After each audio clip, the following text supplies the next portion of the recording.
warahmatullahi wabarakatuh. Alhamdulillahilladzi ja'ala taqwa khairan zadi wa libas wa amarna an natazawwada biha yawmin bas. Asyhadu an la ilaha illallah wahdahu la syarika lahu rabbul nas.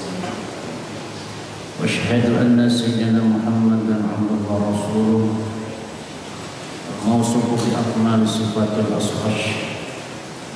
Allahumma salli ala sayyidina wa nabiyina wa maulana Muhammadin ma damatul hayati bil anfas wa ala alihi wa sallam tasliman katsira amma ba'd. Puji dan syukur sama-sama kita panjatkan kepada Allah Subhanahu wa taala karena siang kali ini Allah memberikan kita usia, umur, kesehatan, kemampuan untuk sama-sama melaksanakan daripada salah satu kewajiban kita, yaitu salat zuhur berjamaah. Salawat teriring salam semoga terlimpah kepada junjungan alam Nabi besar Muhammad sallallahu alaihi wasallam, kepada keluarganya, para sahabat, para tabi'in, para alim ulama, serta kita sebagai umat yang senantiasa istiqamah melaksanakan ajaran sunnah-sunnahnya. Amin ya rabbal alamin. Hadirin rahimakumullah, Muhammad Ibnu Dawri mengatakan bahwa iblis itu celaka karena 5 hal. Yang pertama adalah asya'a lam yuqayyiru biddam wa lam yandam wa lam yalum nafsah.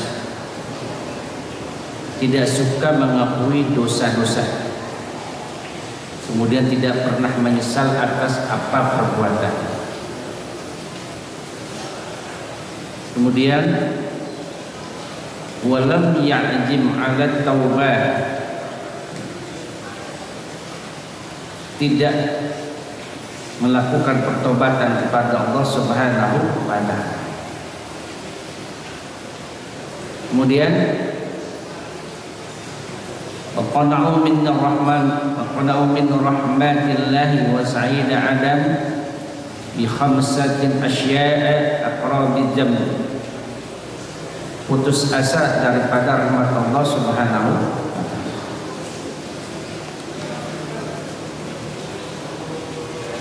Yang pertama, iblis itu adalah makhluk Allah yang sangat sombong. Dia tidak mau sujud kepada Nabi Adam alaihissalam.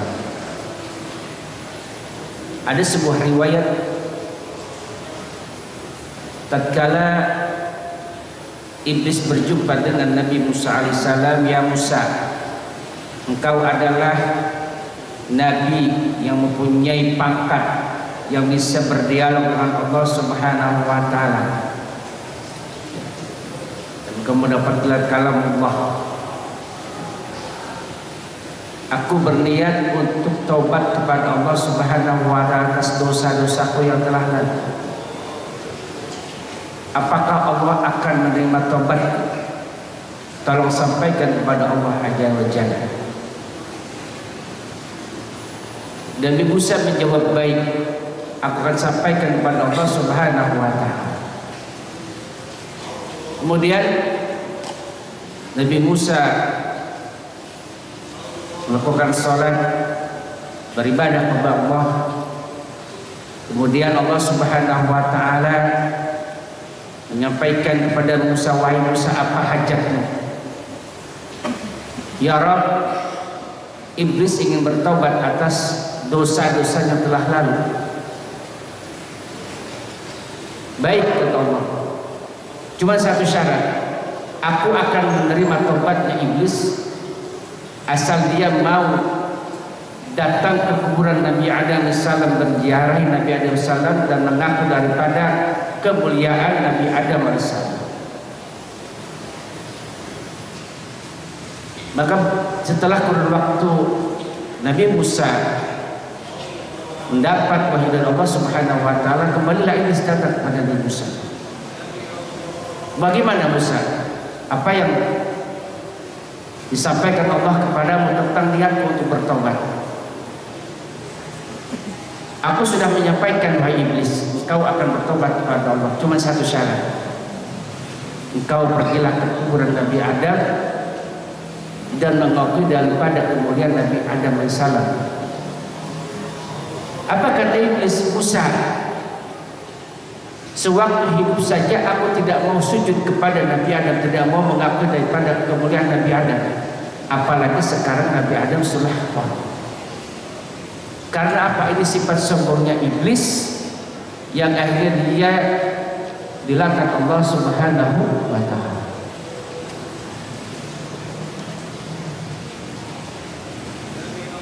Maka di Ramadan yang akan datang, marilah ya kita evaluasi diri kita, apakah di dalam diri kita itu ada hal-hal yang bisa merusak daripada ibadah puasa kita. Ada hal-hal yang mungkin kita menyakiti orang lain, merugikan orang lain, merampas harta orang lain, memukul daripada orang lain. Sehingga baginda Rasulullah SAW bertanya pada sahabat, tahukah kamu siapakah orang yang bangkrut di yaumil akhir? Atadruna nama muflis? Kemudian sahabat menjawab, ya Rasul, orang yang bangkrut itu malayal dirham lahu wala mana'ah, orang yang tidak mempunyai dirham dan tidak mempunyai harta. Kemudian baginda Rasulullah SAW bersabda kembali, al-muflisu min ummati ya'ti yaumal qiyamah bis-salati was-siyami waz-zakah. Di hari kiamat itu ada orang membawa amalan-amalan sholat, amalan-amalan puasa, amalan-amalan zakat dan amalan-amalan yang lainnya. Wa ya'ti qad satama haja wa akala mal haja wa safaka dam haja wa daraba haja. Tetapi di saat di dunia ya dia pernah ya memaki si fulan, ya, sehingga harga dirinya menjadi terusik, ya. Kemudian menuduh si fulan dengan tuduhan yang tidak sesuai syariat, fitnah, kemudian memakan harta si fulan, menumpahkan darah si fulan, wa daraba mal hajja, kemudian memukul si fulan. Boleh jadi tatkala seseorang itu menyampaikan kepada Allah, ya Rabb, ini amal ibadah daripada sholat, kata Allah, malaikat periksa dulu.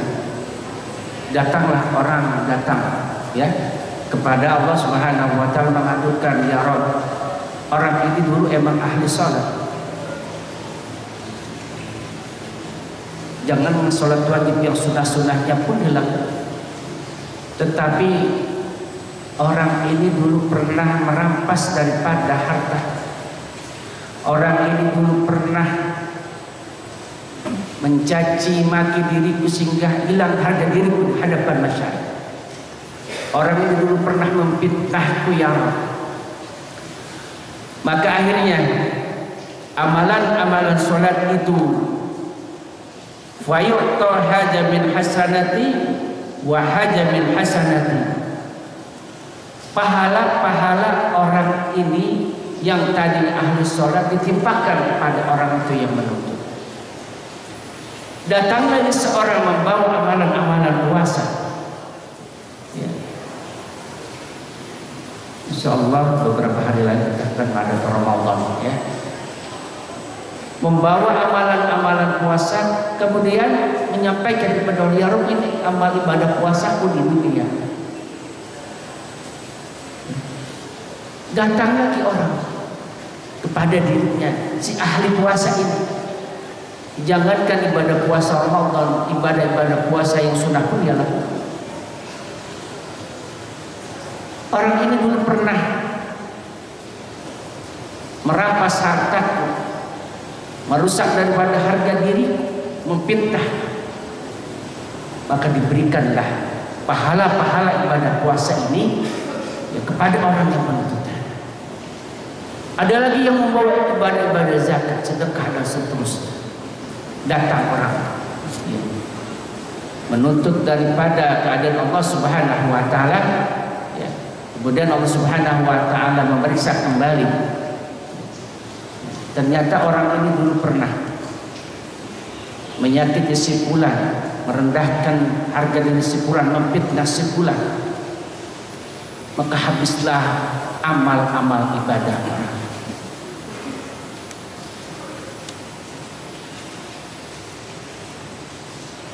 Kalau kita lihat hadis tentang Ramadan kan langsung Ramadana imana wa ihtisaban ghufira lahu ma taqaddama min dhanbihi. Sebarang siapa yang dia ikhlas iman pada Allah ya, dengan keimanan, keikhlasan, maka Allah akan mengampuni dosa-dosa yang telah lalu. Ya. Allah menerima daripada amal ibadah puasanya, mengampuni dosanya. Tapi kalau ada hal-hal kita yang menyangkut dengan hubungan antar manusia, ya hati-hati dengan hadis ini.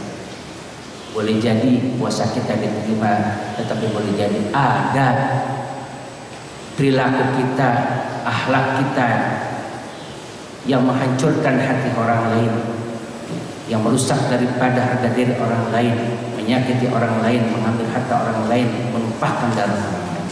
Habis puasa, ya, amal-amal ibadah puasa itu akan habis. Ya. Setelah dia tidak mempunyai lagi pahala-pahala karena telah diberikan kepada orang yang menuntutnya.